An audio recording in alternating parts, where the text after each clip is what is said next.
Sup nerds and welcome back to the Help We're Nerds YouTube channel. I'm still under the weather, but I didn't want to leave you guys hanging when it came to the Percy Jackson of it all. So instead of doing what I originally had planned, I've decided that what we're going to do is we're going to go back to our first ever episode, which was me looking at adaptations in general, but mainly Percy Jackson Season 1, and seeing if I still have the same opinions on the show following the conclusion of Season 2. If not, what's changed? Did they improve? Have some parts let me down that didn't before? Or where am I at, really? So it's going to be some sort of a pseudo review rather than what I originally had planned, which was going to be a full review. It's just going to be me looking at my old opinions and seeing if they match up with where my head's at now following the conclusion of Season 2, The Sea of Monsters. So buckle up, this should be fun. Okay, let's actually go and listen to what Past Me had to go and say about Season 1, and let's see if we actually agree or disagree with what Past Me said. I remember some vague things, but let's have a look at what I actually said in the past. Yeah, I think they kind of blew their god load, so to speak, as well. Like, I get we had to meet, obviously, Echidna, technically a god, goddess. We had to meet Poseidon, we had to meet Zeus, and we had to meet Ares. Those gods and slash goddesses are mentioned in the first book. Yeah. But Hermes, it doesn't show up in person until the second book, and we definitely don't meet Hephaestus yet. Also, I think it was very fast paced. I understand it in the first episode to a degree, because in the first episode I'm seeing it as we're looking through the eyes of a kid with ADHD. So of course everything happens a lot faster than we're used to because people with ADHD process things, tend to process things a lot faster. The fights were a bit too quick for me. I would have liked a little bit of a drawn out fight, especially the final fight. For those of you that haven't seen the show, spoilers, with Ares. In the book, that's one of the best scenes. Like, the police get involved. It feels like they cut it down. There's guns, there's explosions. The Furies, not Harpies, are watching from the sidelines. Percy actually holds his own with his sword. It feels like they cut it down a lot. Yeah, he does end up summoning an tidal wave to kick his ass, I think. I can't remember off the top of my head. It's been a while since I read the Lightning Thief. But, there's actually a drawn-out fight to begin with. Beyond that, I think it was a good adaptation. I don't expect it to be one-to-one. For those of you that did expect it to be one-to-one, I understand why you're disappointed. So it looks like Past Me had some colourful choice words to say about the gods appearing in the first series and how there were too many appearing, and I do stand by that. In the first series there was too many gods shown. Thankfully, I will agree that the second series did tone down the appearance of gods, and I believe we only got the necessary god appearances.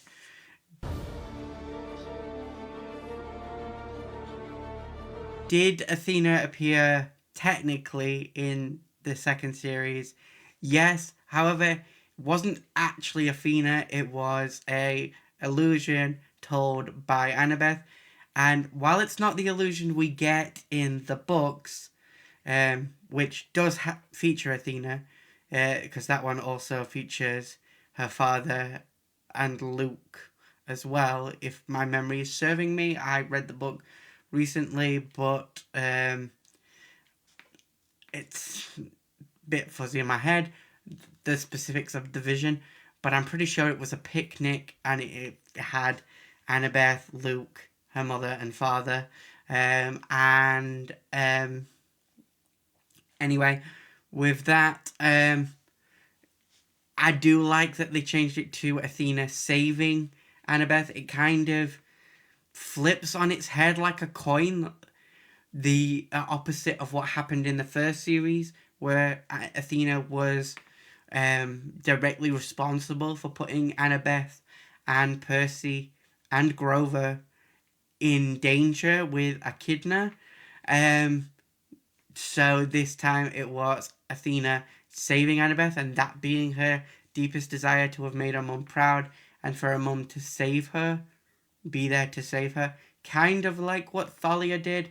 It's giving Thalia this motherly place in Annabeth's life, meaning that Thalia fits the role that she wishes Athena would fill, which kind of gives Luke this older brother place instead of romantic place, which I think fits a lot better, seeing as though they are heavily pushing the Percy of it all throughout the second series. Like, there is a scene in Cersei's spa where Percy, after being confronted by his fatal flaw, doesn't say that he would let Olympus burn. He says he would burn it down, and if that is not romantic tension between Percy and Annabeth, I can walk in a straight line out of my wheelchair, and let me tell you, that is something that will not happen. So, yeah. I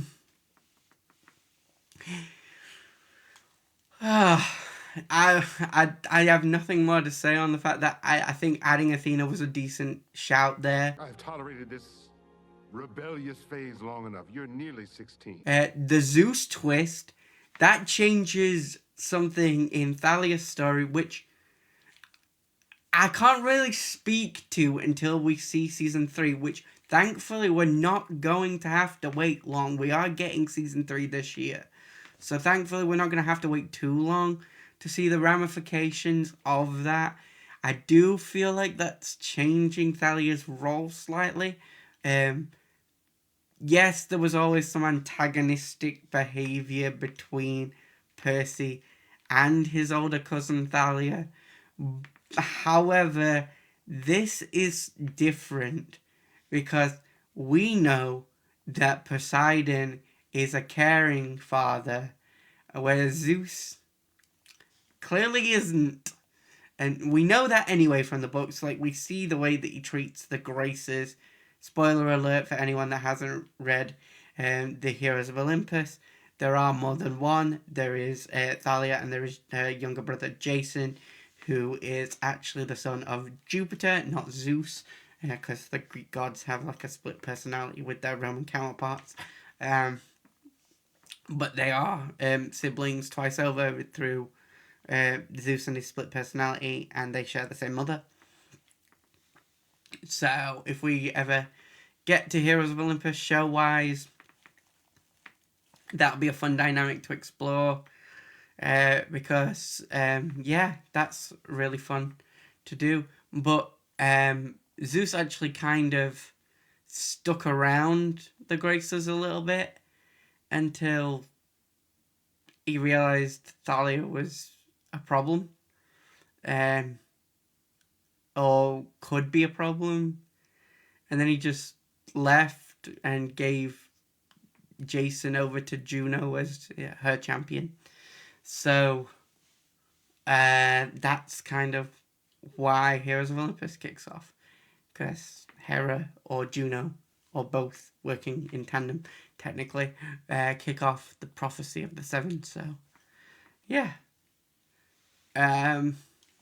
So that's that. But Zeus, the change there, it does also have a fundamental change for Annabeth as well. So Zeus showing up and doing what he does to Thalia, imprisoning her in the tree, which shout out to the actor that had to step into Lance Reddick's shoes. I think you did a phenomenal job with the limited scene that you got playing Zeus and stepping in to Lance Reddick's shoes. I know, again, that was also just a limited scene. We don't really get much of Zeus throughout the book series. Like, he gets limited appearances here and there, but even so, you had to pick up from a great actor and you've done a fantastic job. And I do think that scene was very chilling between yourself and Thalia. So shout out to you. But the change it makes is actually more in Annabeth's character, as if it was the Furies and Zeus that led to Thalia's fall, then Annabeth's distrust of Tyson switches from a distrust and anger over the death of her maternal figure to a somewhat jealous friendship angst. I know they tried to give her some reason to dislike Tyson by having the Cyclopes be the one that kidnapped her, which is the reason Thalia took them to Camp Half-Blood in the first place. Agreed to let Grover take them to Camp Half-Blood in the first place. But I don't think that works, because the only reason she's upset about all of the thing about going to Camp Half-Blood is she blames herself, because if she hadn't have gone back for the little plastic amulet, then they would never have been in danger. So, which, foreshadowing, I hope no one else goes back for a little plastic trinket and almost gets themselves killed, or maybe gets themselves killed. Not naming any names, but you'll have to wait and see. But yeah, so I do feel like they kind of set it up, but then they kind of swung and missed by having Annabeth blame herself for that, and then having Thalia not even die because of the Cyclopes. It kind of changes Annabeth's mood towards Tyson from being this character arc where she has to overcome her distrust of Tyson and realize that, like, yes, Cyclopes were the reason for the death of Thalia, but Tyson wasn't one of those Cyclopes. To Annabeth struggling to share Percy's attention. And while it is a different character arc, it's not a bad one when you look at Annabeth's home life. It's just, it doesn't look like that's what they were trying to set up, so it comes across different and more of a jealousy plot line. If they were going for it the way that I feel like they were going for it, then I think they should have set it up better, and the way they would have set it up could have knocked it out of the park, so to speak, and it could have gone more into Annabeth's, like, feelings of abandonment and loneliness because of how her home life was and how she felt at home and the reason she ran away as a child, and the fact that she never really had a safe space outside of Thalia and Luke. Then Luke's abandoned her, so now she feels like Percy's doing the same by choosing Tyson. They could have balanced that if they weren't going the original way with the Tyson plotline. And like I said, in my opinion, I feel like the changing in Thalia's story deviated a lot from the reason why Annabeth doesn't like Tyson. But then again, they don't hammer it home that Annabeth doesn't like Tyson. So what do I know? Maybe they just decided to go away with that. It's just in the first couple of episodes I noticed that they kept that angst in. Like when she first meets him and like when they're in camp together, that angst is still there, and it's never really explained. Even Grover's line about how does Annabeth feel about that doesn't really make sense with the revelations we get. That's just my 2 pence. Let me know in the comments if you guys think that I'm totally missing something here or whether you agree with me.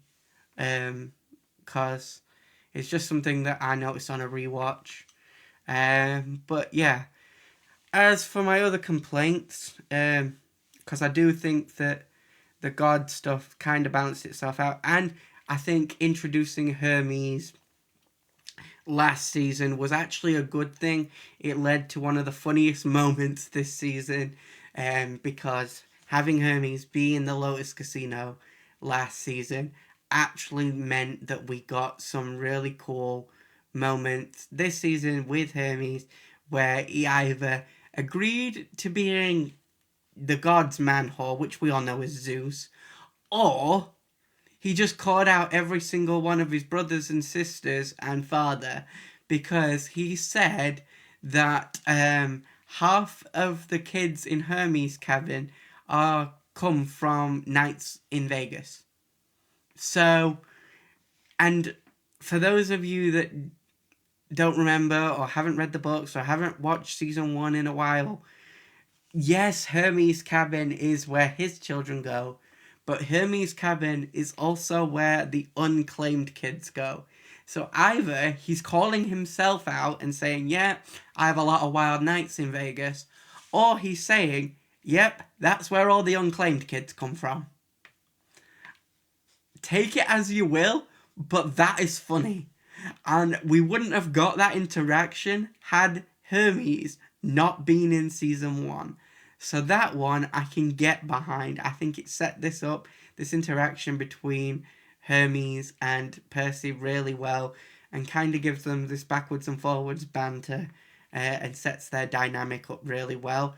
The one I still don't quite understand why he was in season 1, especially seeing as though he hasn't played a part in this season at all, is Hephaestus. But maybe time will tell. I don't really know where they're going to go with it. But hey, maybe it's some sort of setup for Heroes of Olympus, because I know one of his kids is very important for that. But hey ho. Or maybe it's a setup for later on, without spoilers, towards the end of the series.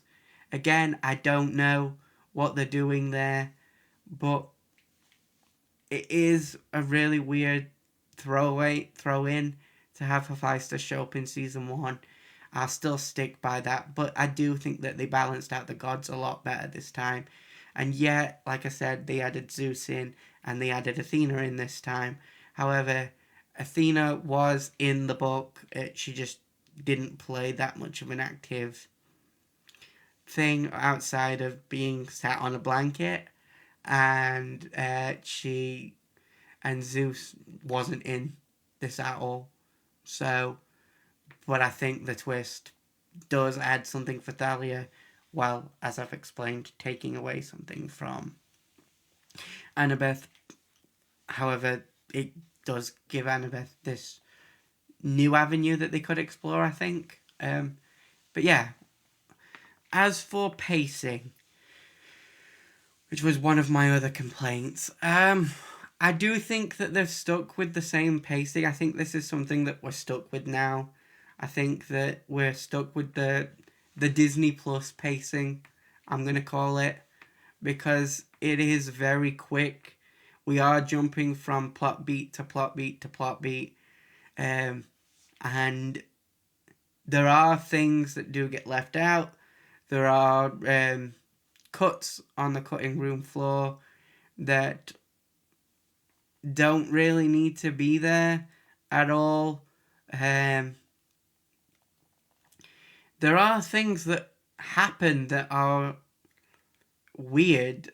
Like, in the book, we do not go back to the Princess Andromeda. Now, I understand why they've done that. I think that does add something, and specifically to Clarice. Now, this is something I was thinking while watching the episode, and it's a thought I've had since. In the scene where she has to choose between Charybdis and Scylla, she originally chooses to go through and sacrifice her men. only to immediately regret it and go with what Ares would go with, falling back on what I would call trauma because of the way that Ares is with his kids. And so she has to go for the glory because that's what Ares wants, and Ares gets what Ares wants. We see the way that Ares is with her, and what he says something bad will happen to her if she fails. Know what'll happen to you if you fail. And she's already had that prophecy that she will fail.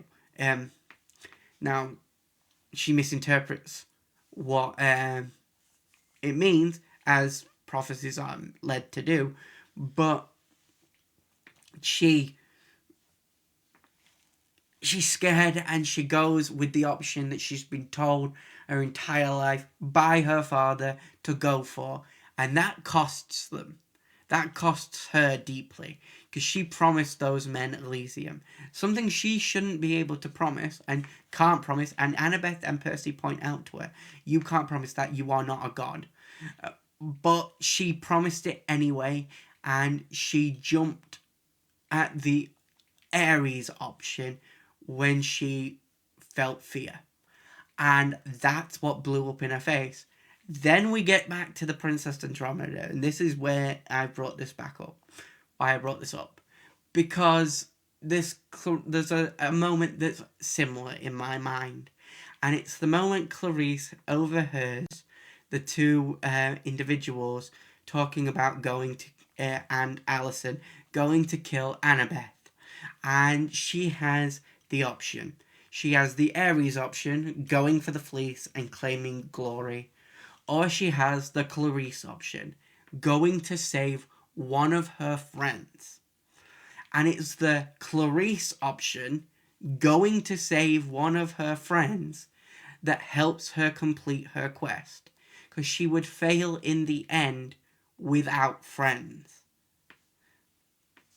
Yes, she has to fly home alone, as Percy points out at the end of the show. Like, the friends help her fly home alone. But it's without the friends that she would fail. And it's the fact that Clarice chooses friends, which is not the choice Ares would make. Ares would have chosen the glory option and gone for the fleece, that allows Clarice to complete her quest. And that is a full circle moment. So that's why I don't think going back to the Princess Andromeda was a waste. However, when we're talking about pacing, which is what my original point was, I think that the rest of it was very fast paced, so that could be quite easily missed. I'm not saying that, like, I'm some savant or anything. I'm not. It's just I've had a lot of time to rewatch the show because I've not been feeling very well. And because I've done that, it's something I've picked up on like the fourth watch of the show, that Clarice kind of had a mirrored moment. It's not something I picked up on my first watch at all. And that is because of the pacing. Because we go past that scene so quickly that it's so hard to miss. Same for... So easy to miss, I mean. Same for with Luke and Percy. So, when Percy escapes with the fleece, if Clarice had gone for the fleece, she would have died, in my opinion. And that's why she would have failed. The only reason Percy was able to escape with the fleece, despite being wounded, is because up until just before the final battle at Valia's Tree, Luke wasn't trying to kill Percy. Yeah, he lashed out, but he knew he had the fleece.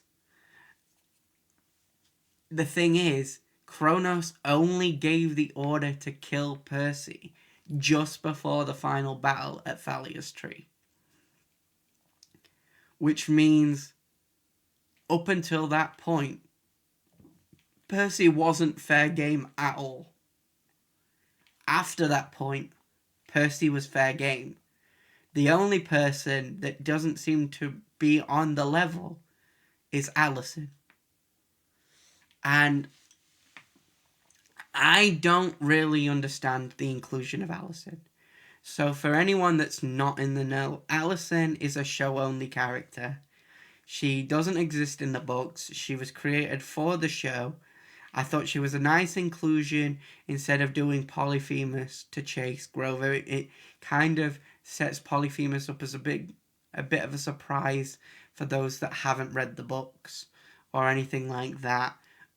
But beyond that point, I don't really understand her inclusion.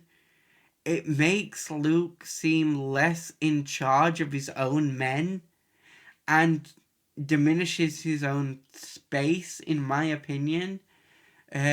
Allison just seems to be in charge while Luke is there. I don't really understand her inclusion. I'm not gonna question the writers or Rick Riordan. Like, they're the ones that created this character. They're the ones that put her in the show. They've obviously got a purpose for her, but as of season 2, I don't understand her inclusion unless it's to give Annabeth her own rival, because she seems to have a massive hate worm for Annabeth, and I don't understand it either. She's confusing to me. That's all I can really say about Alison Sims. I don't get why she's there.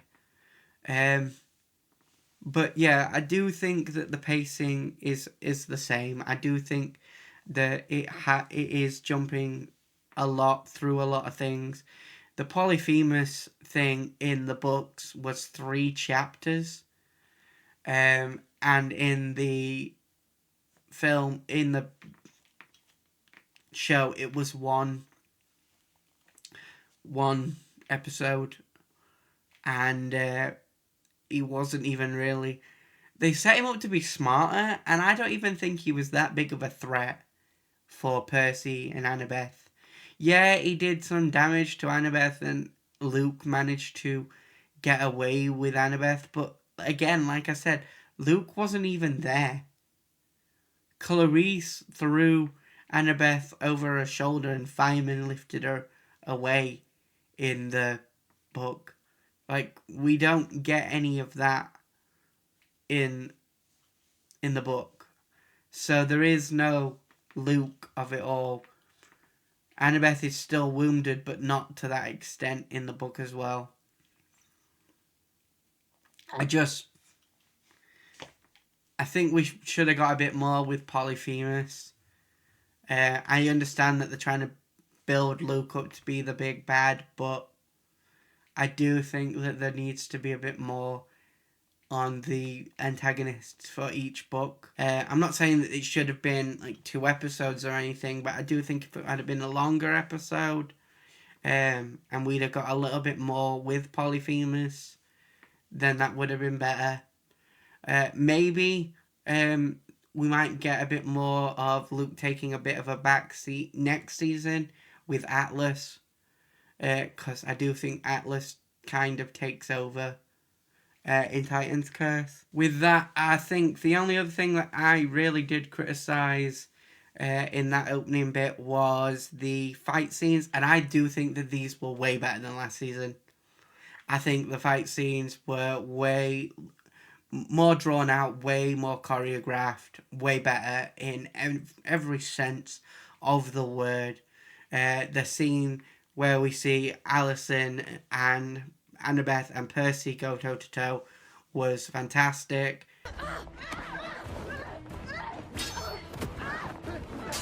I do like how Percy didn't just like mollywop Allison. Yes, Percy is technically on his home turf because he's on a boat at sea. However, Percy is still inexperienced compared to a graduate of Camp Half-Blood. Like, that is how Allison is introduced to us. So, she has the experience to be able to take on a 1-year camper. Like, that's what we've got to think about at this point. In book 2, Percy is on his second year of camp, and he hasn't really done much training. Because thinking about book Percy and show Percy, they are different. Book Percy had training from Luke before he went on his first camp excursion in the Lightning Thief. And then he did a bunch of stuff before he went on the Sea of Monsters whole thing in book 2. Then this Percy barely had any training from Luke before he went on his quest in the Lightning Thief season, and barely did anything in the Sea of Monsters season before he left camp of his own fruition to go and rescue Grover. So the fact that he's been able to hold his own with graduates of Camp Half-Blood is astonishing. It's not that he's been nerfed, it's that this version of Percy Jackson doesn't have the same training as book Percy did. Like, we see a training arc in book 1 for Percy. We see Luke training him with the sword and things like that, and no sword fitting in Percy's hand like Riptide. But we haven't seen that in the show. We also haven't heard Riptide named Riptide yet, or Anaklusmos, which I probably mispronounced, or Anaklusmos, but I probably mispronounced it there as well. I really hope it's Atlas that names it next season, or his daughter, because I want Percy to be like, whip it out to save someone or do something, and either she sees it or Atlas sees it in their fight, and they go name the sword and be like, that was mine, boy, but long before it was yours, because canonically Riptide belonged to Atlas before it was Percy's. So that would be a nice like callback to that, as well as a nice way to have the name dropped in show, as it's not actually been done yet.